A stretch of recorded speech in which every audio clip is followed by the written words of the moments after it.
함께 읽겠습니다. 하나님의 말씀은 살아있고 활력이 있어 좌우의 날선 어떤 곰보다도 예리하여 혼과 영과 및 관절과 골수를 찔러 쪼개기까지 하며 또 마음의 생각과 뜻을 판단하나니. 아멘. 다시 한번 읽겠습니다. 다시 한번 시작. 하나님의 말씀은 살아있고 활력이 있어 좌우의 날선 어떤 곰보다도 예리하여 혼과 영과 및 관절과 골수를 찔러 쪼개기까지 하며 또 마음의 생각과 뜻을 판단하나니. 아멘. 방금 박하은이가 기도하는데 골수를 찔러 쪼개기까지 해달라고. 너 오늘 설교 제목이 그건 줄 알았어요? 참 감사하네. 여러분, 하나님의 말씀이 어떻대요? 살아있대요. 살아있대. 제가 잠깐 제 이야기 잠깐 하고 말씀을 시작할게요. 저는 한 2주 전에, 1주 전인가? 1주 전이고 1주 전에 참 제가 그토록 기도하던 어떤 기도의 응답이 있었어요. 제가 지금까지 빚쟁이였어요. 빚쟁이. 얼마 빚졌게요? 1억 빚졌었어요. 누가 오겠어? 근데 이제 제가 빚을 지고 싶어서 진 게 아니라 빚이 청산이 돼야 되는데 그 전에 있는 교회 문제로 인해서 제가 빚을 그냥 안게 되었었어요. 그러니까 제 빚이 아닌데 거기에서 갚아야 되는 빚인데 제가 빚을 안게 됐었어요. 그래가지고 그것이 처리가 안 되니까 너무 마음이 힘들었었어요. 거기서 처리를 해줘야 되는데 매달마다 나가는 이자는 거기서 갚아주긴 하지만 마음이 좋지 않잖아요. 빚이 내 이름으로 돼 있다는 게. 그래서 그것 가지고 마음이 좀 그것만 생각하면 불편했다가 하나님께서 해주시겠지 생각을 하다가 생각하면 불편했다가 이런 일이 좀 반복되다가 어느 날 갑자기 연락이 왔어요. 빚을 청산해 주겠다고. 그래가지고 가서 이렇게 빚이 깨끗해. 전 빚이 없습니다. 이제 자유함이 됐어요. 자유함이 됐고 그 빚을 청산되는 과정에서 수익이 발생했어요. 저한테 어떤 수익이 발생돼 가지고 그 돈이 너무 귀한 거예요. 돈이. 그래서 이 돈이 우리가 못 쓰겠더라고. 그래서 어떻게 할까 했더니 하나님 주시는 마음에 이게 선교사님을 도와라는 마음이 주셨어요. 그래가지고 다 나눠드리고 이제 10만 원이 남았어요. 10만 원이. 이걸 어떻게 할까요? 기도를 했더니 제 마음속에 이렇게 제가 사랑하는 목사님이 한 분 계세요. 저보다 한 살 어리지만 신대원 다닐 때 같은 기숙사 방 쓰고 또라이 목사님인데 교회 술 마시고 교회에서 자고 막 그랬던 청년 때. 지금 이제 목사님이 됐지만 아무튼 그런 그 똘끼가 아직도 있긴 있어요. 근데 그 목사님이 생각났어요. 그 목사님 사모님이 저번에 포항에 놀러 왔는데 대게를 먹고 싶어 했었어요. 근데 뭐 상황이 여의치 않으니까 그걸 알고 있었지만 좀 사드리긴 했는데 조금 사드렸었어요. 맛만 볼 수 있도록. 미안하더라고요. 그래서 대게를 사주자. 그래서 아내랑 대게를 사러 갔어요. 그래서 갔더니 이 대게가요 이렇게 어떤 놈은 해볼래 했고 어떤 놈은 막 이러고 있어요. 어느 게 맛있을까요? 막 이러고 있는 게 맛있는 거잖아요.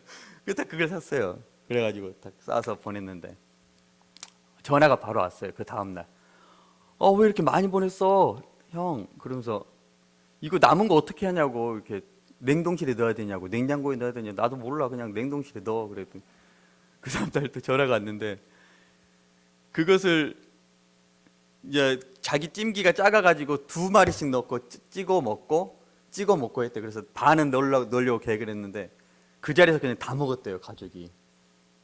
애기 2명 있는데 4가족이 그걸 다 먹었대요. 너무 고맙다고 연락이 왔는데 제가 지금 무슨 말을 하고 싶냐면 말씀이 살아있다는 것은 개가 산 것처럼 맛있다는 걸까? 말씀이 살아있다 하잖아요. 말씀이 살아있다. 그리고 활력이 있대요. 활력이 있다는 것은 에넬게스라고 헬라어로 실제로 움직인다는 뜻이에요. 말씀이 실제로 움직인대요. 그러니까 개가 막 움직이는 것처럼 말씀이 살아있다는 것은 그냥 움직인다는 표현일까? 그래서 싱싱해서 먹을 수 있다는 표현일까요? 말씀이? 그러나 이제부터 그 뒤에 보면요, 먹거리와는 전혀 상관없는 표현이 나와요. 우리가 아는 상식과는 전혀 다른 표현이 나오는데 말씀이 뭐래요? 활력이 있어 좌우에 날선 어떤 검보다도 예리하대요. 여러분, 검을 먹을 수 있어요? 칼을? 진혁이는 네 먹지? 칼. 너는 먹을 것 같아. 게임하면서 막 아이템 먹고 그러잖아. 고개 끄덕였어. 난 먹을 줄 알았어, 진혁이는. 경민이도 먹어? 안 먹어? 누가 잘 먹냐, 칼을? 민우 잘 먹냐? 현실적으로 칼을 먹으면요, 식도가 다 찢어져요. 위도 다 찢어지고. 사람은 죽어요. 하지만 비현실적인 세상, 말도 안 되는 세상인 게임 세상에서는 칼을 하은이 눈이 반짝거려. 네 어제 칼 먹었지, 밤에? 오늘 잠 안 자기로 약속했어. 칼을 먹는단 말이에요. 이게 먹는다는 말이 아니에요. 하나님의 말씀이요, 칼처럼, 좌우의 날선 칼처럼 예리한데 그것이 살아서 우리의 삶 가운데 움직인대요. 역사한대요. 그래서 혼과 영과 및 관절과 골수를 찔러 쪼개버려요. 사람의 몸은요, 세 가지로 구성됐어요. 영과 혼과 육이에요. 김하은, 할렐루야! 할렐루야! 사람의 몸은, 야, 지금 수련의 기간이야. 자면 안 돼. 4주 동안 수련의 기간이야, 지금. 사람의 몸은 영과 혼과 육으로 구성되어 있어요. 육은 여러분이 너무 잘 알아요. 육. 이거. 여러분의 심장은 계속되는 펌프질을 하고 있어요. 그리고 그 펌프 안으로 피가 들어가면 이 피는 심장의 그 힘으로 인하여, 심장의 그 근육이 엄청 강하거든요. 여러분이 몸에 있는 근육들보다 심장에 있는 근육이 더 강해요. 푹 하면서 여러분의 피를 대동맥을 통하여 쭉쭉 뿜어줘요. 여러분 영화 같은 거 보면 피가 푹푹 솟구쳐 오르잖아요. 잔인한 영화 같은 거 보면. 그건 대동맥이 끊어진 거거든요. 대동맥이 피는요, 의사들도, 간호사들은 정맥에만 주사를 놓을 수 있어요. 동맥에 주사를 놓을 수 있는 사람은 의사 이상으로는 못 놔요. 간호사들은 못 놓게 돼 있어요. 왜냐하면 동맥은 위험하거든요. 동맥에 주사 놓으려면 직각으로 놔야 돼요. 여러분 직각으로 주사 놓는 거 보셨어요? 의사들은 직각으로 놔요. 그래서 동맥에 주사를 넣거든요. 동맥을 통하여 피가 쭉쭉쭉쭉 계속 온몸으로, 모세혈관까지, 손끝까지 피가 계속 가요. 그럼 그 피에 영양분과 산소를 공급해가지고 싣고 온몸에 구석구석 계속 뿜어주고, 그 세포에서 그 영양분을 다 써먹고 산소를 다 쓰고 이산화탄소를 바꾸면 다시 이제 정맥을 타고 피가 심장으로 들어간단 말이에요. 폐를 통하여 심장으로 들어간단 말이에요. 그리고 그 뼈가 있고, 뼈 위에 인대가 있고, 인대 위에 근육이 있고, 근육 위에 가죽이 덮여 있는 게 육이에요, 육. 우리 몸의 육이에요. 이것이 육인데,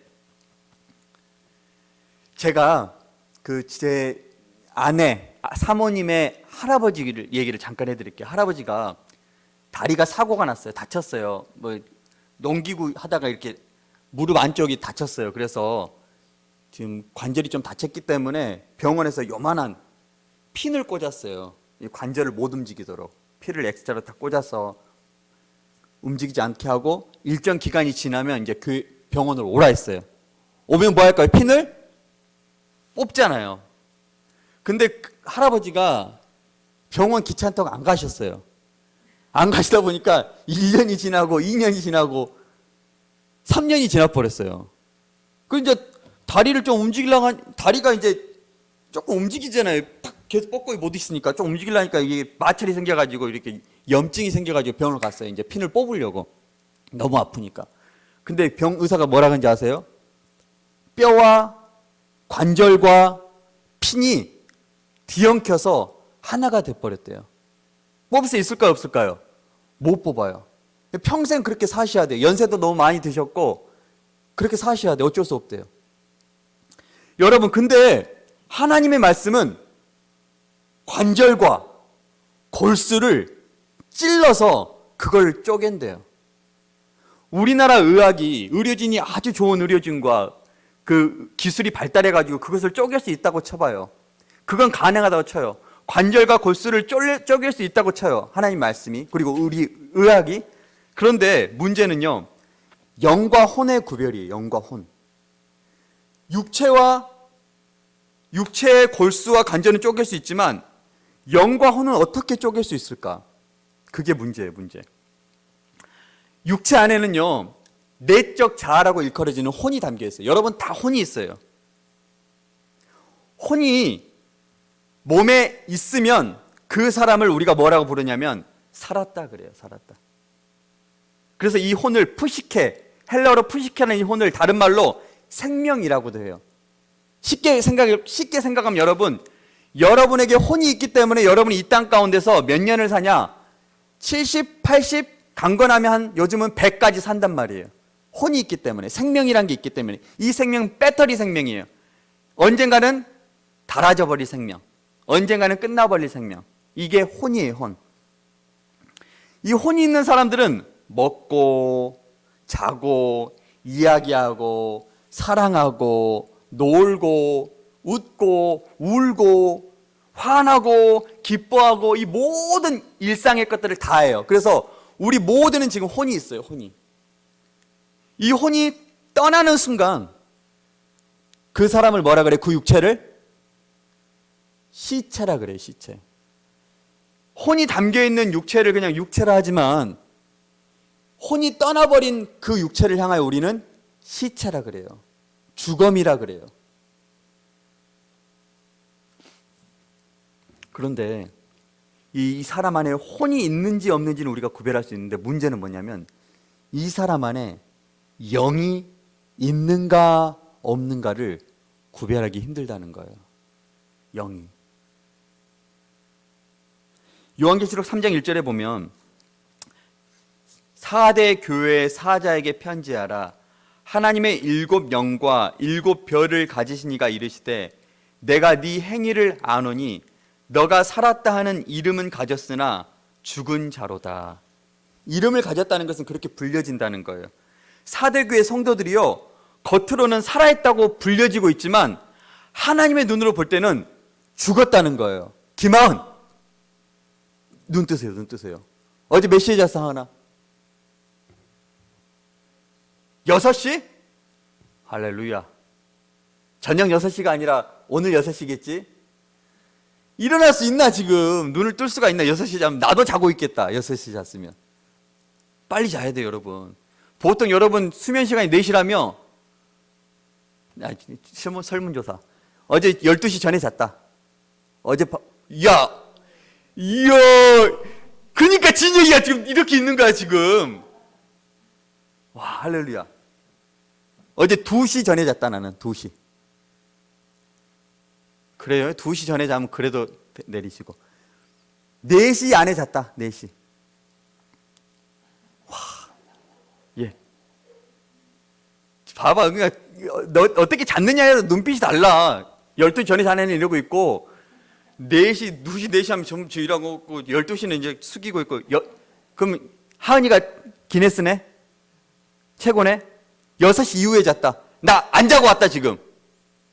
할렐루야. 아휴, 참. 빨리 자는 게 승리인데. 제가 청년 때 한 목사님이 기도하는 소리를 들으셨어요. 정말 제가 볼 때도 그 목사님은 그냥 이런 표현이 이상하면 신령한 목사님이었어요. 신령한 목사님. 이렇게 걸어가시면서 머리도 하얘가지고 인자한 표정에 참 다른 목사님. 근데 그 목사님이 조그마한 아파트로 둘러싸인 교회에서 어떤 집회를 하는데 그 목사님이 기도를 하시는데 이런 표현을 하더라고요. 하나님의 눈으로 보니까 이 아파트에 있는 사람들의 모습이 납골당에 담겨있는 유골의 모습 같습니다. 그러는 거예요. 아파트가 납골당 같아요. 납골당 아시죠? 층층이 사람 유골을 항아리에 담아가지고 넣어놓는 거. 하나님의 눈으로 보니까 다 죽어 있다는 거예요. 아파트에 사는 사람들이. 그 아파트 동 전체가 그냥 납골 땅처럼 보인다는 거예요.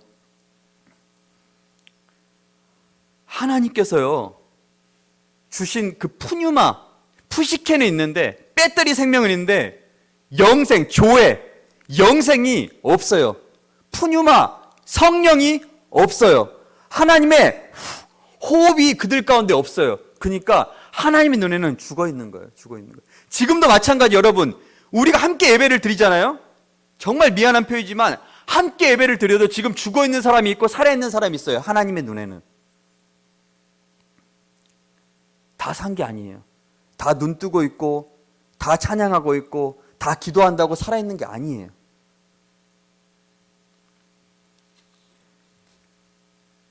내가 영생이 없는데, 푸뉴마, 내 안에 성령이, 영이 없는데 나는 지금 살아있다고 착각하는 것을 멈추게 만드는 게 유일하게 뭔지 아세요? 그게 바로 말씀이에요. 말씀. 너 지금 살아있는 거 아니야. 너 지금 죽어 있어. 그걸 깨닫게 하는 게 유일하게 말씀밖에 없어요. 왜냐하면 말씀만이 영과 혼과 육을 찔러 페네트레이트, 관통해서 쪼개버려요. 나눠버려요. 완전히. 하나님의 말씀만이. 여러분, 가장 행복한 사람이 누군지 아세요? 바로 하나님의 말씀을 듣고 그 말씀에 따라 살아가는 사람이 가장 행복한 사람이에요. 시편 1편 1절로 3절에 보면요, 복 있는 사람은 악인들의 꾀를 따르지 아니하며 죄인들의 길에 서지 아니하며 오만한 자들의 자리에 앉지 아니하고. 복 있는 사람은요, 악인들의 꾀를 따라가면 그 끝은 지옥이에요. 근데 그 꾀를 따라가지 않아요. 죄인들의 길에 서서 걸어가면 그 끝은 지옥이에요. 근데 그 길에도 서질 않아요. 오만한 자들이 앉는 그 자리에 함께 앉았다가 그 영화를 누리다가 지옥 가는데 그 오만한 자들의 자리에도 앉질 않아요. 복 있는 사람은. 그 사람은 어떤 사람이냐? 오직 여호와의 율법을 즐거워하여 그의 율법을 주야로 낮과 밤으로 묵상하는 자로다. 낮과 밤으로 게임하는 자로다 하면 얼마나 행복하겠어요. 열심히 죽도록 게임하고 천국 가면 좋지만. 하지만 복 있는 사람은 낮과 밤으로 주의 말씀을 묵상하는 자래요. 묵상. 그 사람은 시냇가에 심은 나무가 철을 따라 열매를 맺으며 그 잎사귀가 마르지 아니함 같으니 그가 하는 모든 일이 다 형통하리로다. 여러분, 시냇가에 나무가 심겨졌어요. 그러니까 그 시냇가로부터 나오는 그 수분이 나무 뿌리까지 미치는 거예요. 나무가 때마다 열매를 맺어요. 때마다. 잎사귀가 마르지 아니에요. 그가 하는 모든 일이 다 형통이에요. 형통. 여러분, 형통이라는 걸 생각해 보셔야 되는데, 형통이라는 것은 절대 아프지 않고 절대 가난하지 않고 돈 많이 벌고 모든 일이 술술 잘 풀리는 게 형통이 아닙니다. 형통이 뭐냐면, 성경에 형통하다라고 일컬어지는 3번이나 일컬어지는 사람이 있어요. 누군지 아세요? 이 사람이 하는 모든 일이 형통하였더라 했던 그 사람이 있어요. 누구냐면 요셉. 요셉에게는요, 유일하게 형통이라는 단어가 3번이나 붙어요. 성경의 그 다른 인물들에게는 형통이란 말이 한 번 붙을까 말까인데 요셉에는 3번이나 붙는데, 신기한 게요, 2번 형통하다고 말할 때 어떤 때냐면, 요셉이 이집트의 노예로 끌려가서 파라오 왕의 친위대장, 경호실장의 노예로 일을 하고 있을 때 성경이 그가 형통하였더라 2번 말하고, 열심히 일하다가 그 보디발의 아내가 요셉을 유혹하려고 할 때, 나는 하나님의 말씀이 원치 않기 때문에 하지 않습니다. 꺼져 주실래요? 했을 때 모함을 받아가지고 감옥에 끌려갔을 때 또 형통이라는 단어를 써요. 형통이라는 것은 잘 먹고 잘 살고 돈 많이 벌고 성공하고 할 때 형통이란 말이 아니라 요셉에게 형통하였더라라는 말을 쓸 때 항상 덧붙이는 관용어구가 뭐냐면 여호와께서 함께 하심이라고 붙어 있어요. 여호와께서 함께 하셔서 형통하였더라. 여호와께서 함께 하셔서 형통하였더라. 여호와께서 함께 하셔서 감옥에서도 형통하였더라라고 기록하고 있어요. 형통은요, 하나님이 함께 하심이에요.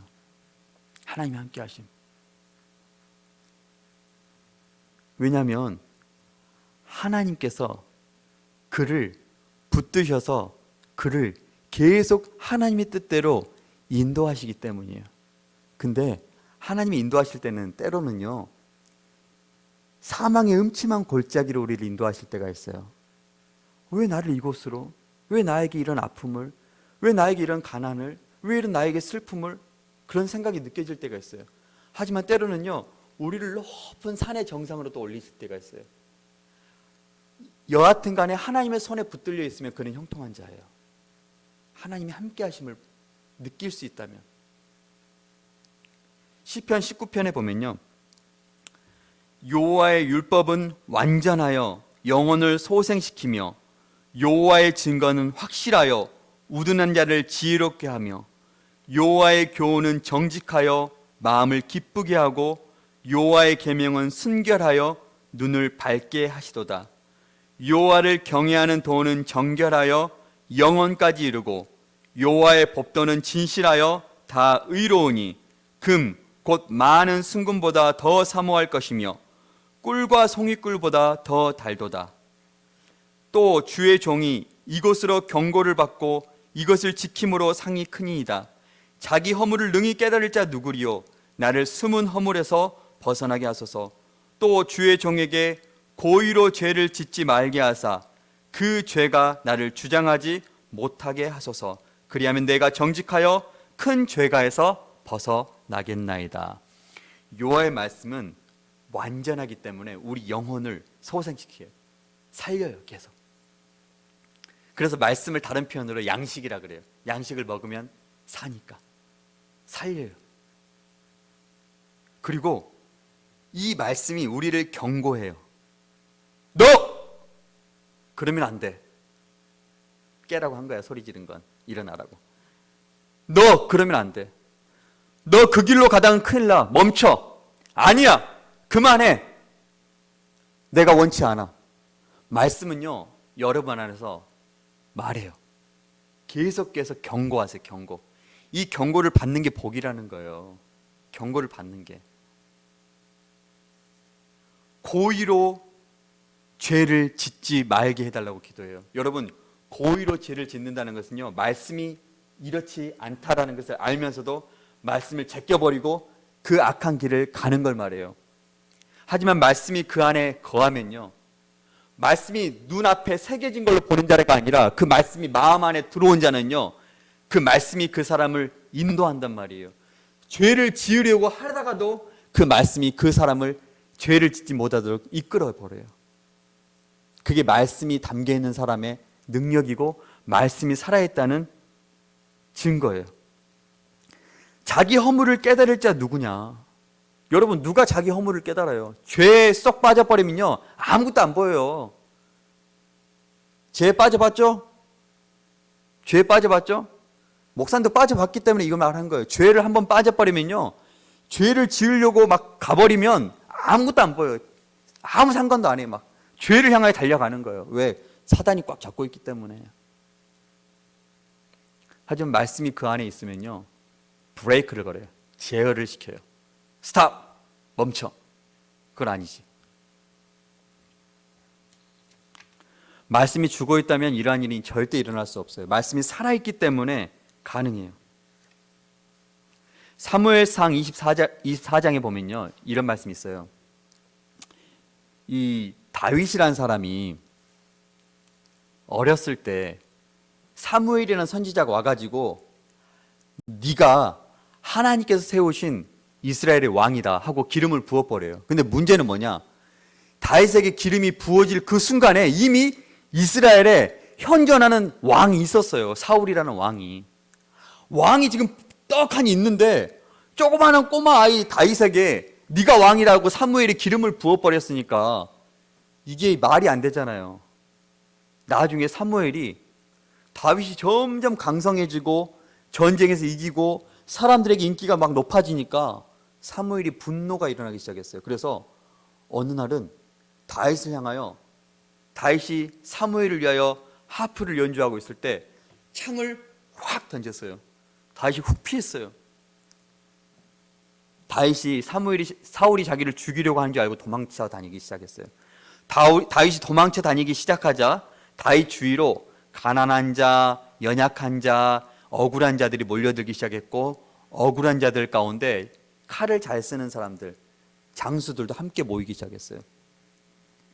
어느 날 사울 왕의 귀에 소식이 들렸는데 엔게디라는 광야에 다윗과 그 무리들이 숨어 있다는 말을 들었어요. 그래서 사울이 군대 3,000명을 이끌고 다윗을 죽이려고 엔게디 광야로 쳐들어갔어요. 근데 광야에 가봤더니 아무도 없어요. 도망쳤나 보다. 그때 다윗과 그 무리들은 동굴 속에 숨어 있었어요. 사울이 갑자기 배가 아프기 시작했어요. 사울 왕이. 응가 말이야. 어디서 응가하지 했더니 병사들이 다 있는데 그 가운데서 응가할 수도 없고, 봤더니 동굴이 하나 있어요. 그래서 동굴로 들어가요. 동굴로 들어가서 뒤로 가서 엉덩이를 까고 이제 응가를 하기 시작하는데 세상에 하필 그 안에 다윗이 들어있네. 다윗과 다윗의 부하들이 이렇게 말해요. 다윗이여, 이때입니다. 하나님이 당신 원수의 생명을 넘겨주었습니다 하고 다윗에게 예리한 칼을 탁 줘요. 근데 다윗이요, 살살살살 사울 뒤로 가가지고 사울의 겉옷을 싹 베요. 여러분, 옷을요 칼로 이렇게 한다고 베어지면 그 칼은 얼마나 예리한 칼이에요. 가위로 싹둑싹둑 자른 게 아니라 옷을 잡고 샥 하니까 그 옷이 베어졌다는 것은요, 얼마나 예리한, 그것을 살짝 목으로 올려가지고 그냥 샥 하면 이제 다윗은 더 이상 도망칠 필요가 없어요. 평안하게 살 수 있어요. 하지만 다윗이 뭐라고 말하는지 아세요? 내가 손을 들어 여호와의 기름 부음을 받은 내 주를 치는 것은 여호와께서 금지하시는 것이니 그는 여호와의 기름 부음을 받은 자가 됨이니라. 여호와께서 이것은 금지하였다고 말하셨다는 거예요. 말씀이 말하셨기 때문에 나는 사울 왕을 죽일 수 없다는 거예요. 아무것도 몰랐던 사울 왕은 그 동굴 안에 냄새만 남겨놓고 떠나는 거예요. 다윗과 그 부하들만 그 사울을 죽이지 못하고 그곳에 남겨지는 거예요. 그래서 하나님께서 다윗 왕을요 가장 귀하게 사용하시는 거예요. 다윗은 내 마음에 합한 자다. 모든 다윗 이후의 왕들은 다윗을 기준으로 평가했어요. 다윗 왕처럼 살았다, 아니면 다윗 왕처럼 살지 않았다. 그 기준이 다윗이 되었어요. 여러분, 가장 행복한 사람은 말씀을 따라 사는 사람이라면 가장 불행한 사람이 누군지 아세요? 맞아요. 말씀의 지배를 받지 않고 말씀에 관심이 없고 말씀이 없이 사는 사람이 가장 불행한 사람이에요. 그런데 더 불행한 사람이 누군지 아세요? 말씀에 관심이 없는데 교회 다니는 사람. 제일 불행해요. 세상 사람이야 말씀에 관심이 없고 자기 마음대로 살아가요. 근데 여러분은 말씀에 관심도 없는데도 교회는 와야 돼. 주일날 이 피곤한 몸을 이끌고 어제 밤 6시에 잠들었는데 어제가 아니구나. 오늘 6시에 잠들었는데 또 3시간도 못 자고 눈을 떠서 나와야 된다는 게 괴로운 거예요. 괴로운 거.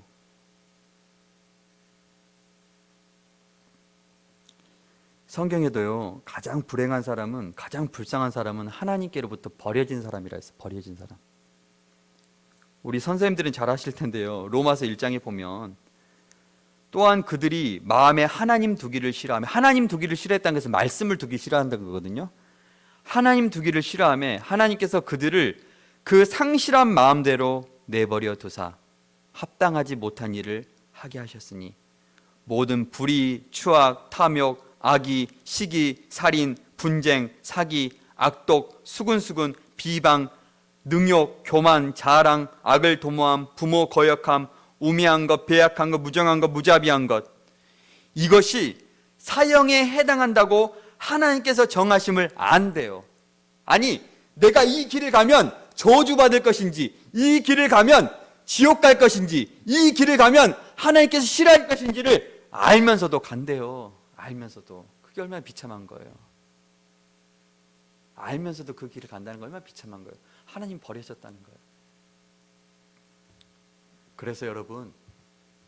그래서 여러분의 마음 가운데 말씀을 심겨주기 위해서 이번 수련을 갖는 거예요. 말씀. 일주일에 단 한 번 1시간 예배 드리는데 그 일주일에 1시간 예배 드리는 것도 꾸벅꾸벅 딴 생각하고 하면은 여러분은 평생 말씀을 못 듣게 되는 거잖아요. 그렇죠? 일주일에 1시간인데. 그래서 큐티라는 것은 여러분의 집에서 여러분이 말씀 앞에 서도록 만드는 거예요. 꼭 여러분 말씀을 가까이 해서 성공하는 사람, 승리하는 사람, 가장 복된 사람이 되기를 간절히 축원드립니다. 기도하겠습니다. 사랑과 은혜가 많으신 하나님, 감사합니다. 우리 사랑하는 친구들에게 귀한 복을 주고 싶으셔서 하나님이 원하시는 가장 행복한 삶을 주고 싶으셔서 우리에게 말씀을 나눌 수 있는, 큐티할 수 있는, 말씀을 가까이 할 수 있는 시간을 허락하여 주셔서 감사합니다. 이 시간 이후도 하나님께서 지켜주시고 우리 사랑하는 친구들에게 말씀이 말씀될 수 있도록 은혜를 허락하여 주옵소서. 주 예수 그리스도의 이름으로 기도드립니다. 아멘. 준비하신 헌금 하나님께 올려드리겠습니다.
올려드리고 제가 축도함으로 일부 시간 마치도록 하겠습니다.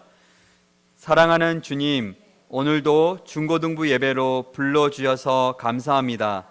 청소년 시기부터 물질의 주인은 하나님이심을 알게 하시고 준비된 예물을 주님께 드릴 수 있도록 인도해 주셔서 감사합니다. 오늘 드려진 헌금이 하나님 나라를 위해 아름답게 사용되도록 축복해 주시고 구별된 모습으로 하나님께 드려진 삶을 살도록 인도해 주세요. 예수님 이름으로 기도드립니다. 아멘. 이제는 주 예수 그리스도의 은혜와 하나님의 놀라운 사랑과 성령의 교통하심이 큐티 말씀을 살아있게 하라라는 제목으로 수련회를 갖는 이곳에 모인 모든 이들의 머리머리 위에, 가정 위에, 삶 위에, 학업 위에 이제로부터 영원까지 함께 있을지어다. 아멘. 찬빈아, 너가 총무거든. 잠깐 나와봐요. 나와봐요.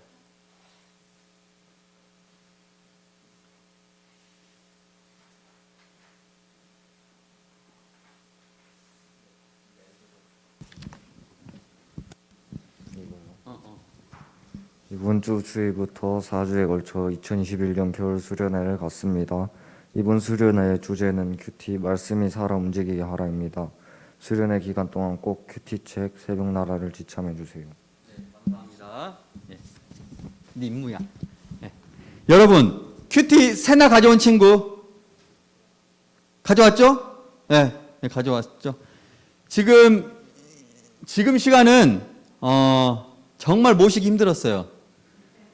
참 귀한 분인데 친히 시간을 내주셔서 우리 중고등부 학생들을 위하여 간증을 해주시겠다고 아주 바쁘신 분인데 시간을 내주셔 오셨어요. 그래서 이 시간은 간증을 듣는 시간을 갖겠습니다. 예, 잘 새겨 들으시고 우리 잠 오는 친구들 기지개 한번 피세요. 이렇게 쫙. 예. 그러면 우리 강사님 나오실 때 큰 박수로 환영해 주세요. 여기서 해주세요. 예. 마스크 벗고 하셔도 되고. 네, 알겠습니다.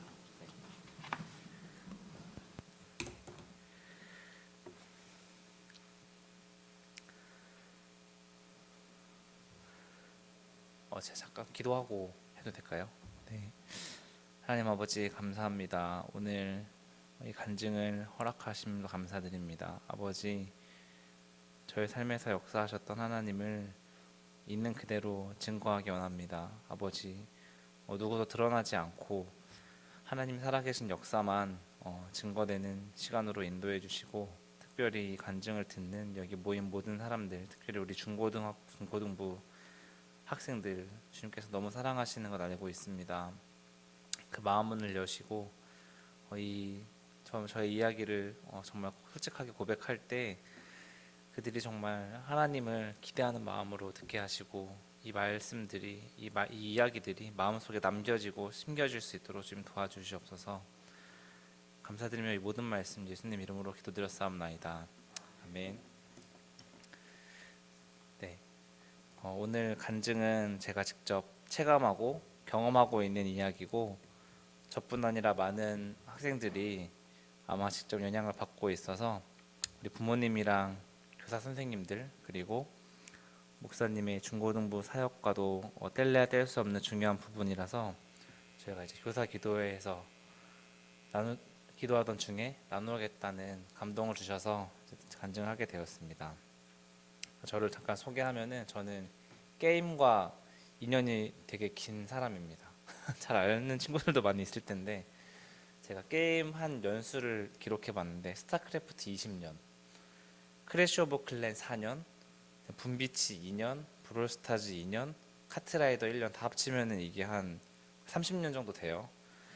등등 수많은 게임을 해왔고요. 나름 괄목할 만한 성과를 이루었습니다. 저는 게임에 소질 있는 사람이 아니라서 이를 잘하기 위해서 게임에서 성과를 내고 또 함께 게임하는 친구들이나 그 지인들한테 인정받기 위해서 정말 열심히 했습니다. 예를 들면 얼마나 열심히 했냐면, 밤에 11시 시작해서 다음날 새벽 5시까지 쉬지 않고 많이 했고요. 그 결과로 저한테 게임의 영이 임했습니다. 이게 무슨 말인지 잘 모르실 수 있는데요. 처음에는 이게 단순히 열심히 하니까 실력이 늘었나 생각했는데, 게임을 시작하고 얼마간의 시간이 지나면 그 이후부터는 좀 신들린 듯한 컨트롤이 가능했고요. 현란한 기술도 다 할 수 있었고, 특히 스타 같은 컨트롤이 어렵거든요.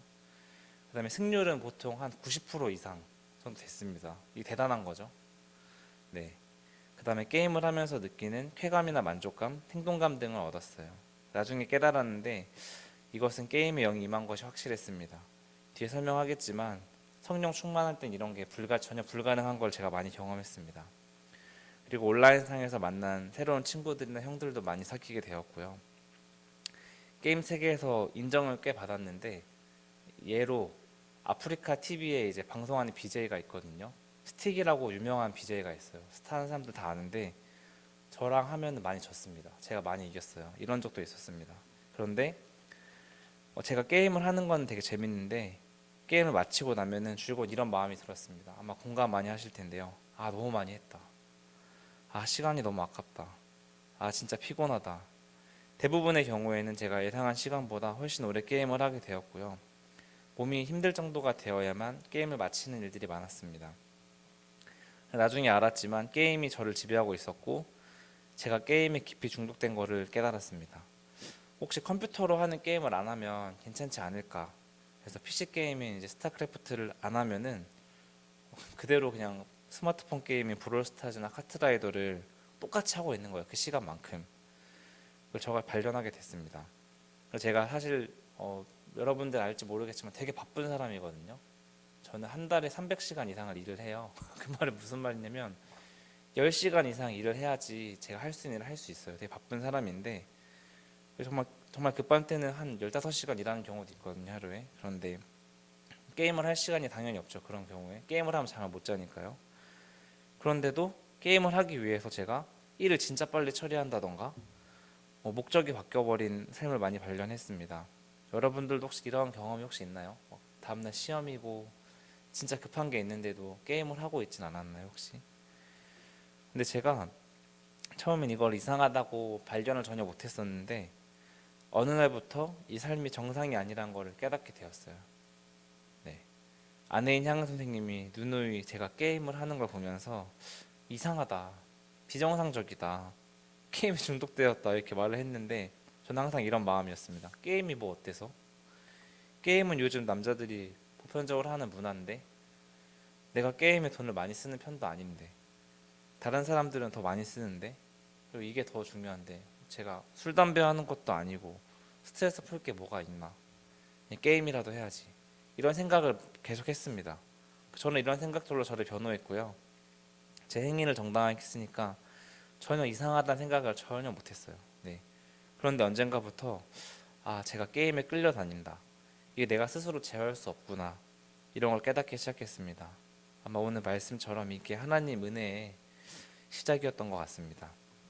요한복음 10장 10절, 도둑이 오는 것은 도둑질하고 죽이고 멸망시키려는 것뿐이요 내가 온 것은 양으로 생명을 얻게 하고 더 풍성히 얻게 하려는 것이라. 아멘. 게임을 하며 얻는 만족감에 비해서 제 삶은 시간을 많이 허비하게 되고 잠이 부족해서 육신이 쇠하여지게 되고 건강도 나빠지고 특히 아토피가 있는데요. 이게 더 심해졌습니다. 보통 저는 11시에서 새벽 2시 사이 잔 적은 한 번도 없는데 여러분 잘 기억해야 돼요. 이 시간이 여러분 건강을 위해서 제일 중요한 수면의 골든타임이라고 합니다.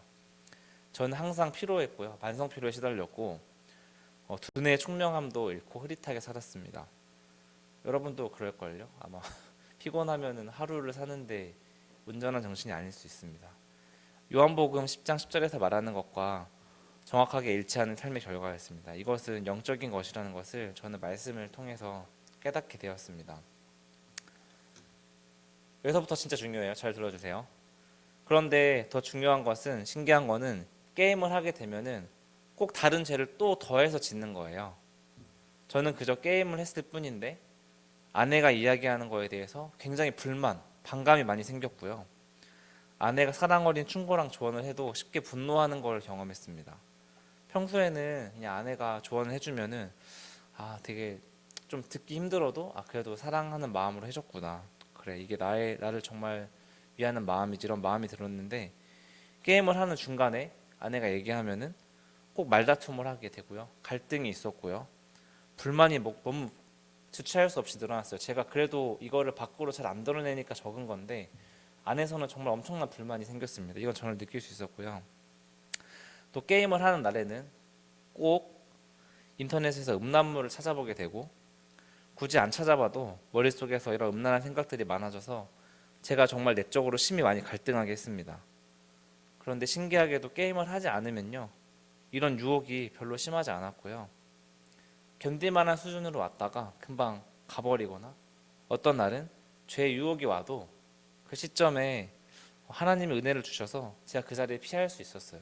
죄를 짓지 않도록 하나님 은혜를 주셨습니다. 이걸 정말 많이 경험했습니다. 제가 이런 거를 한두 번 경험한 게 아니라 반복적으로 경험해서 게임은 단순히 e스포츠가 아니고 영적인 것이고 나를 죄에 빠지게 하며 타락시키고 멸망시키기 위해 존재하는 것을 확신하게 되었습니다. 네. 근데 제가 이 게임을 끊게 되었는데요. 청년부 시절에 우리 청년부 분들도 많이 계신데 그 지연호 선교사님이 청년부 때 이렇게 초청해서 각 특강을 하러 오신 적이 있었는데 그때 저한테도 동일한 이런 고민이 있었어요. 게임과 이런 음란물에 대한 유혹에 대한 갈등이 있어서 제가 좀 고민을 많이 하고 있었는데 선교사님이 똑같이 고백하시는 거예요. 그런데 그분이 그거를 끊어버렸다고 비결을 알려주셨습니다. 근데 그게 바로 결과적 그게 뭐였냐면 선교사님이 선한 것들로 대체하라. 내가 게임하는 것과 음란물 보는 거를 선한 것으로 바꿔버려라. 선교사님도 피파하고 FM 혹시 알아요? FM? 풋볼 매니저라는 게임 있는데 이 시간 진짜 많이 쓰거든요. 이 게임에 매여서 시간을 많이 허비하셨대요. 유학 가셨을 때, 캐나다 계실 때 그랬는데 근데 그분들이 그 시간들을 인터넷에 있는 설교로 대체했다고 했습니다. 조금씩 그걸 바꿔 나가다가 나중에는 완전히 그 연역들이 말씀으로 가득 채워져 가지고 더 이상 게임을 하지 않고 그 CD를 옛날 CD 게임 하셨나 봐요. CD를 갖다 버렸대요. CD 버리면 게임 못 하잖아요. CD를 버렸다고 했어요. 근데 저한테 어느 날 그때 한 7, 8년 전에 그 말씀이 갑자기 떠올라서 저도 원래 유튜브를 아예 안 봤거든요. 유튜브를 전 아예 안 보는 사람인데 유튜브에서 말씀을 찾아보기 시작했어요. 그리고 처음엔 찬양이 듣기 좋아서 마커스 워십 있잖아요. 이렇게 막 일요일마다 한 번씩 올라오는데 그걸 다 들었어요. 다 듣고 그다음에 다니엘 기도의 간증도 2010년, 2019년, 18년부터 해가지고 뭐 2013년인가 거기까지 있더라고요. 거기까지도 많이 다 보고 한 번 들은 게 아니고요. 제가 똑같은 설교를 10번 들은 설교도 있어요. 까먹지 않기 위해서. 그래서 거의 외운 설교도 있고요. 우리 교회 목사님 설교들도 제가 엄청 많이 들었습니다. 기억이 안 나면은 또 듣고 그다음 외울 때까지 막 듣고 그랬습니다. 그러다가 어느 순간에 제 인생이 달라져 있었던 것 같아요. 히브리서 4장 12절 말씀 하나님의 말씀은 살아있고 활력이 있어 좌우에 달선 어떤 검보다도 예리하여 혼과 영과 및 관절과 골수를 찔러 쪼개기까지 하며 또 마음의 생각과 뜻을 판단하나니 아멘. 정확히 언제 바뀌었는지는 모르겠지만 말씀을 반복하여 듣던 저는 갑자기 새벽에 기도하러 나가야겠다는 마음을 가지게 되었습니다. 말씀이 살아서 제 안에 역사하며 제 영과 육과 혼을 완전히 바꿔버린 것을 제가 인정하게 됐는데요. 새벽 기도 여러분 가본 적 있죠? 이게 항상 마음은 원해요. 마음은 원하는데 육신이 잘 쉽지 않습니다. 네, 저도 그래서 못 갔고요. 제가 새벽 기도 갔던 거는 20살 때 새벽까지 게임하다가 엄마랑 눈이 마주친 거예요. 4시 한 반이었나? 그래서 엄마가 이렇게 막 새벽 기도 가겠다 이렇게 하나 혼나는 상황이었어요. 그래서 갔거든요. 그런 적은 있었는데 이번에는 좀 다른 중압감이랑 부담이 있어가지고 제 새벽에 기도하러 갔습니다. 어떤 거였냐면 새벽에 기도하지 않으면 마음이 되게 찝찝했어요. 하루 종일. 새벽에 기도 가야 되는데 막 이런 마음이 계속 있었고 하루가 되게 불편했고요. 뭔가 큰 재앙이 찾아올 것 같은 그런 느낌이 있었어요. 아무튼 저한테. 그래서 또 마침 그때 코로나가 막 심해졌다가 괜찮아졌을 때였거든요. 그래서 그 핑계를 냈죠. 그전에 코로나 때문에 안 되겠다 이랬는데 또 괜찮아진 거예요. 교회가 또. 그래서 한번 가봐야겠다 생각이 들었는데 제가 이제 신기하게도 4시 반에 알람을 절대 못 듣거든요. 아침에 8시 반에도 못 들어요. 그런데 그냥 대충 맞춰놔도 4시 반에 눈이 떠지는 거예요. 신기하게. 3시 반에 잔 적도 있거든요. 눈이 떠졌어요. 그래서 이건 가야겠다 해가지고 갔죠. 그래서 교회를 가고 있었습니다. 기도하러 나가게 된 이유는 제가 말씀을 막 통해서 듣다가 하나님께서 주인 되시는 삶을 깨달았기 때문인데요. 내 인생의 주인이 나였던 시기에는 제 인생을 제가 결정하고 저에게 주어진 시간을 제 마음대로 쓸 수 있다고 생각하고 잠자는 것보다 게임을 하면서 즐기는 게 더 좋겠다. 게임을 해서 늦게 자는 것도 내가 선택한 거다. 책임도 내가 지면 된다. 이런 마음이 있었기 때문에 게임을 하는 거에 대해서 아무런 양심의 가책이나 죄책감을 느끼지 못했습니다. 그런데 내 인생의 주인이 하나님으로 바뀌어 버리니까 그러니까 다시 말해서 크리스찬으로 제대로 살려다 보니 시간도 제 게 아니었고요. 결정할 권한이 저한테 없었고 기도하러 가라고 하시는 명령을 지키려면 제가 일찍 자야 했고요. 당연히 게임을 하는 게 우선순위에서 밀리게 됐습니다. 그리고 신기하게도 제가 기도하러 나가기로 결심한 순간부터 같이 게임하자고 연락 오던 사람들이 있었는데 그 연락이 다 끊어지고 선하지 않았던 관계가 단절이 됐어요. 너무 신기한 경험인데 이게 아마 인간적으로 제가 이거를 끊고자 했으면 서운한 소리를 많이 들었겠고 원망도 들었겠고 욕도 들을 각오를 하고 있었습니다. 그런데 제가 아무 노력도 하지 않았는데 이게 다 끊어진 거예요. 눈 녹듯이 사라져 버렸습니다. 더 이상 게임하자고 부르는 사람이 없어서 저는 이제 같이 게임할 사람이 없어요.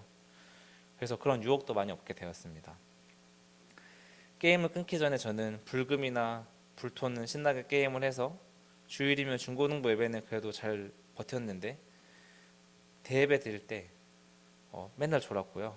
말씀도 기억이 전혀 안 났어요. 그래서 영적인 소경과 기머거리였습니다. 신기하죠? 예배를 드리는데 말씀이 기억이 하나도 안 나요. 그런데 게임이 끊어지고 나니까 제 삶의 주권이 하나님께 옮겨지고 나니까 제가 말씀을 사모하게 되었습니다. 그래서 예배 시간에 그 이후로부터는 한 번도 졸거나 다른 생각을 한 적이 없어요.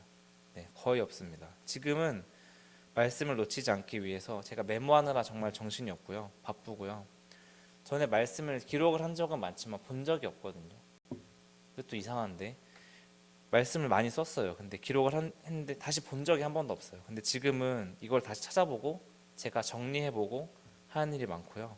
그걸 되새기려고 노력을 많이 합니다. 전에는 아무리 읽어도 이해되지 않던 성경이 정리되고 이해되는 일들이 벌어지고 있는데요. 제가 창세기를 못 읽어도 10번은 더 읽었는 것 같은데 전혀 이해가 안 됐어요. 그런데 다시 읽을 때 창세기 설교했던 여러 목사님들 설교가 한 번에 정리가 돼서 이게 예수님을 예표하고 있구나 이런 것들이 이해가 되고 깨달아지는 경험을 하면서 제가 놀랍고 소름 돋은 경험이 있습니다. 게임을 안 하고 난 뒤에 저는 더 일찍 자는 습관이 강해져서 몸이 많이 건강해졌습니다. 아토피로 고생했던 몸이 많이 회복되어서 피부로 느끼는 고통이 많이 줄어들었고요. 게임이 끊어지고 난 뒤에 제가 되게 총명해진 거를 제가 느끼고 있는데요. 좀 웃기는 말인데 네, 피로함이 사라지고 좀 육신이 건강해지니까 공부하거나 연구할 때 훨씬 더 집중해서 좀 스마트하게 예리하게 연구를 하는 걸 경험하고 있고요. 제가 풀고 있었던 어려운 문제가 하나 있었는데 그게 그동안 안 풀렸어요. 당연히 풀릴 수가 없죠. 맨날 피곤하고 흐릿하게 살았는데 근데 최근에 그거를 좀 고민하다가 풀 수 있는 아이디어를 얻어서 제가 지금 그걸 풀 수 있을 상황이 돼서 감사하고 있고요. 게임으로 허비했던 시간들을 좀 아까워하면서 제가 시간을 되게 아끼고 있습니다. 한 시간 한 시간 할 일을 집중하고 시간을 낭비하지 않으려고 부지런히 관리하고 살고 있습니다. 그리고 마지막으로 게임이 끊어지고 난 뒤에 기도가 회복돼서 저희 가정에는 가정 예배가 세워졌습니다. 제 변화된 삶은 아직도 진행 중이라고 저는 생각하고 있습니다. 마지막으로 정리를 하려고 하는데요. 출애굽기 29장 46절 그들은 내가 그들의 하나님 여호와로서 그들 중에 거하려고 그들을 애굽 땅에서 인도하여 낸 줄을 알리라. 나는 그들의 하나님 여호와니라. 아멘. 게임은 영적인 것이고 한국뿐 아니라 전 세계 청소년들을 멸망시키고 넘어뜨리고 황폐하게 하기 위한 사탄의 전략이라는 것을 고도의 전략인 걸 저는 20년 넘게 게임을 하면서 겨우 깨달았고요. 아마 하나님 은혜가 아니었으면 저는 몸은 교회에 와 있지만 영적인 소경, 영적인 귀머거리로 살아나면서 마치 나는 구원을 받은 것처럼 착각을 하는 그런 인생을 살다가 천국문 앞에서 나를 도무지 누군지 모르신다고 하시는 예수님을 만나서 당황하고 좌절했을지 모릅니다. 여러분들도 말씀을 통해서 남녀 같은 이 이야기를 실제로 경험한 은혜가 있으면 좋겠고요. 사탄에게 속지 않고 하나님 주권을 회복하여 하나님께 크게 쓰임받는 믿음의 인생 살아가기를 기도하겠습니다. 감사합니다.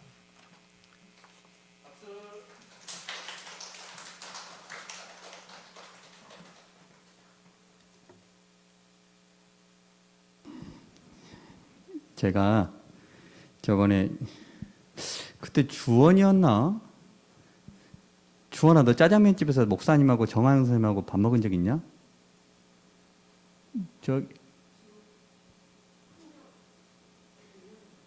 주윤이었나? 정하영 선생님하고 저하고 김호철 선생님하고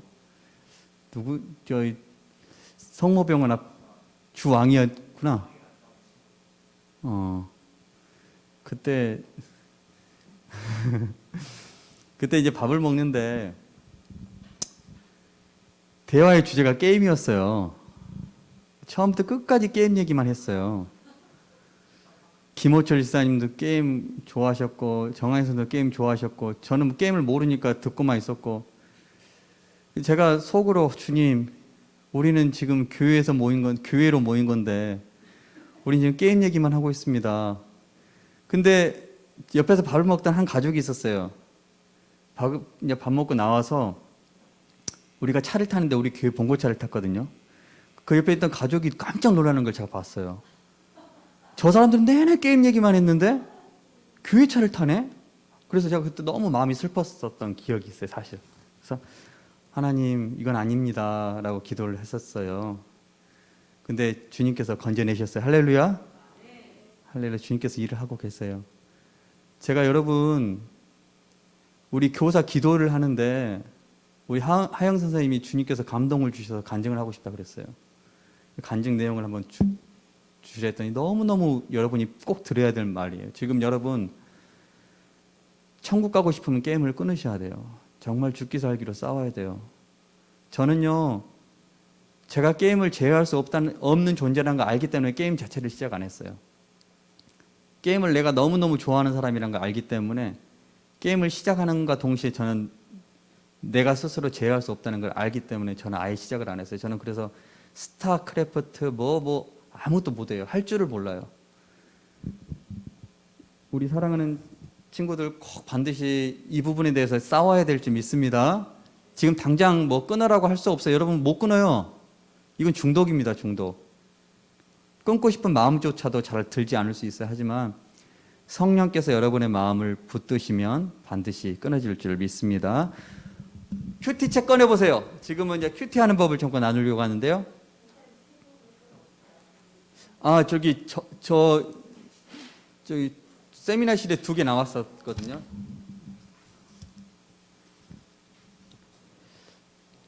큐티 책을 꺼내 보시면 오늘 날짜를 한번 볼까요?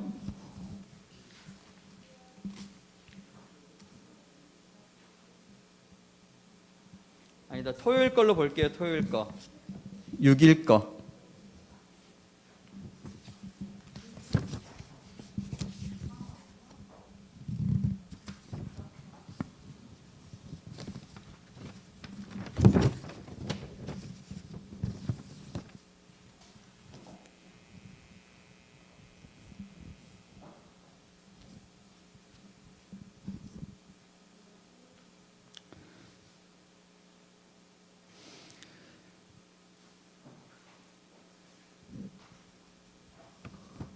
혹시 이번 주에 제가 성경 구절 한 번씩만 읽어봐라 했는데 읽어보셨어요? 읽기 쉽지 않죠? 여기에 시간을 두는 것 자체가 쉽지 않을 거예요. 왜? 마음이 지금까지 안 갔기 때문에. 없어요? 그럼 제가 어떻게 찾아드릴게요. 가기 전에는. 큐티라는 것은 고개 드세요. 저를 보세요. 우리 친구들. 큐티라는 것은 quiet time, 조용한 시간, 고요한 시간이란 말의 약자예요. 큐티라는 것은 말 그대로 하루에 정해진 시간에 조용한 장소에서 하나님과 만나는 시간을 갖는 거예요. 큐티하는 법을 특별하게 제가 특별한 방법이 있는 건 아니지만 설명해 드릴 때 이 책을 가지고 여러분은 시작할 텐데 책을 펴서 제일 먼저 기도를 해요. 기도를. 찬양을 아는 친구들은 찬양을 하나 해요. 찬양하라 내 영혼아, 찬양하라 내 영혼아. 이렇게 찬양, 아무거나 여러분이 아는 걸 찬양을 한 곡 해요. 왜냐하면 찬양을 하면 여러분의 마음이 열리거든요. 그리고 나서 기도를 해요. 주님, 이 성경을 쓰신 분이 성령님이시잖아요. 그러니까 성령님께서 제 마음에 주고 싶으신 말씀을 주세요. 제가 깨달을 수 있는 것을 깨닫게 해주세요. 이 시간 저와 함께 해주세요라고 기도를 해요. 그리고 나서 이제 성경 구절을 읽는 거예요. 성경 구절 읽을 때 여기 있는 본문을 최소한 3번, 몇 번요? 3번, 3번. 3번을 정독으로 읽어요. 대충 읽지 말고. 여러분에게 나눠준 이 새벽나라는 성경이 쉬운 성경으로 되어 있어요. 그래서 어렵지 않아요. 3번을 정독으로 읽고 나서 이해가 안 되는 친구들은 옆에 설명이 있거든요. 그 설명을 읽어보시면 돼요. 3번을 읽고 나서 그 다음부터는 묵상하는 거예요. 묵상할 때는 이렇게 되뇌이면서 묵상하세요. 하나님, 지금 이 말씀은 왜 저에게 주시는 거예요? 왜 저에게 지금 이 말씀을 주시는 거예요? 제가 뭘 해야 될까요? 왜 저에게 이 말씀을 주셔요? 라고 계속 생각하시면서 묵상을 하세요. 그러면 여러분의 마음속에 그래서 하나님이 나에게 이 말씀을 주셨구나 라고 떠오르는 하나가 있을 거예요. 그럼 그것을 적으세요. 옆에다가. 하나님께서 나에게 왜 이 말씀을 주셨는지 알 것 같다. 여러 가지로 나오지만 첫 번째로 어쩔 때는 하나님께서 여러분이 가지고 있는 죄를 지적해 주실 때가 있어요. 경고해 주실 때가 있어요. 그 죄가 내가 싫다. 그것을 안 했으면 좋겠다. 라고 깨닫게 해주실 때가 있어요. 여러분 토요일 거 보시면 나오고 있습니다. 또 붙잡을 약속이 있어요. 하나님께서 이것을 내가 기억하기를 원하시구나.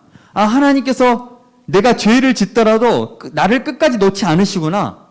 하나님께서 나를 계속 사랑하시는구나. 라는 약속을 주실 때가 있어요. 그 약속도 적는 거예요. 그리고 내가 이 행동을 하지 말아야겠다. 이 행동을 또한 해야겠다. 라는 것을 주님께서 어떤 방식으로든 여러분에게 말씀하세요. 이 말씀을 3번 정도 묵상하면, 읽고 나서. 그리고 나서 이제 하나님이 주신 말씀에 의지해서 내가 무엇을 해야겠다.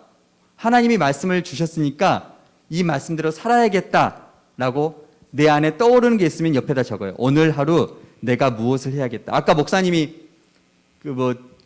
들어온 돈을 누굴 드렸다 했잖아요. 선교비로 드렸다 했잖아요. 그것도 주님께서 마음을 주세요. 이렇게 해라. 그러면 이것은 내가 이렇게 해야겠다라고 적고 그렇게 순종하는 거예요. 순종을 하고 난 다음에 제일 중요한 것이 이젠 실천하는 거예요. 실천. 하고 나서 나중에 선생님들과 모여서 나누는 것. 그래야 정말로 내가 실천했는지 실천하지 않았는지를 알 수 있어요. 여러분이 혹시 큐티를 해보신 친구 전에 나는 큐티를 해봤다. 아무도 없어요? 아무도 없구나. 그러면 지금 제가 아무리 설명해 준들 사실 이해가 안 되거든요. 이번 주 숙제입니다. 이번 주 숙제. 다음 주에는 선생님들과 함께 큐티를 해보는 시간을 가질 거예요. 해보는 시간. 알았죠? 전 지금 부담 안 주고 있어요. 여러분에게 큐티를 해야 하라는 것이 아니라 다음 주에는 큐티를 해보는 시간을 가질 건데 이번 주에는 여러분 이 순서대로 한번 읽어만 보시기. 3번씩. 몇 번씩? 3번씩. 첫째로 기도하고 하나님 주님께서 나에게 무엇을 말씀하시든지 말씀해 주세요. 제가 들을게요. 하고 기도하고 몇 번씩? 3번씩 읽고 만 와주세요. 알았죠? 예. 부담 안 주고 있습니다. 저번 주에는 하루에 한 번씩 읽어라 했고 이번 주에는 하루에 3번씩만 읽고 와주시면 돼요. 혹시 감동이 되셔서 하나님이 나에게 뭘 하기를 원하신다는 거 적어도 되지만 이번 주에는 3번씩만 읽고 오세요. 그리고 다음 주에는 우리 선생님들과 함께 직접 큐티를 하는 시간을 가질게요. 알겠습니까? 예. 오늘은 간단하게 마치도록 하고 간식을 나누고 드실 수 있는 친구는 드시고 갈 수 있는 친구는 가도록 할게요. 지금 우리 함께 기도 잠깐 하고 마치도록 하겠습니다.